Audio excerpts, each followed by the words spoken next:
Olá, seja bem-vindo. Como fazer o download das suas músicas no aplicativo do YouTube Premium? Lembrando que no computador eu não achei essa função, até o momento não tem. E também só é possível fazer pelo aplicativo, se você tiver a assinatura dessa conta. Esses downloads é para você ouvir a música sem precisar se conectar na internet. Então quando você tiver com um Wi-Fi liberado na sua casa, você baixa todas as músicas e quando tiver saindo na rua, você ouve ela aqui na opção downloads, bem aqui em cima, tá vendo? Bom, o que eu vou fazer é o seguinte. Primeiramente, eu posso baixar posso escolher uma música aqui, né? Raul Seixas. E posso baixar a música individual clicando nos 3 pontinhos e clicando fazer download, tá?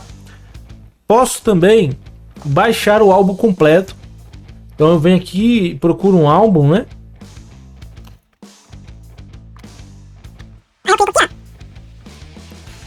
Não tem álbum aqui do Raul aqui, né? Deixa eu procurar. Vou procurar uma outra playlist que tenha álbum aqui. Vou botar uma cantora mais famosa. Vou colocar aqui Anitta, né? Declínio de opção. Mas vamos lá. Clicando aqui, eu tenho músicas, vídeo, playlist e álbuns. Eu seleciono o álbum que eu quero e posso fazer o download do álbum clicando sobre esse ícone aqui, tá? Aí você faz o download daquele álbum. Apesar de tudo, esse álbum aqui só tem uma música, né? Mas é um álbum. Feito isso, você vai ver que depois que é feito o download, as músicas vão aparecer nessa opção. Como se fosse uma mini playlist, onde você pode tocar e ouvir a música nessa playlist, tá? Bom, é simples assim. Espero que tenha te ajudado. Qualquer dúvida, deixa nos comentários.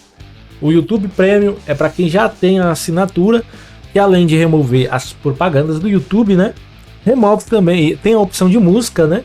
A opção de um quadradinho aberto, né? Remove aquelas propagandas que tem nos vídeos, né? Bom, se gostou, curte, dá like, valeu e até a próxima!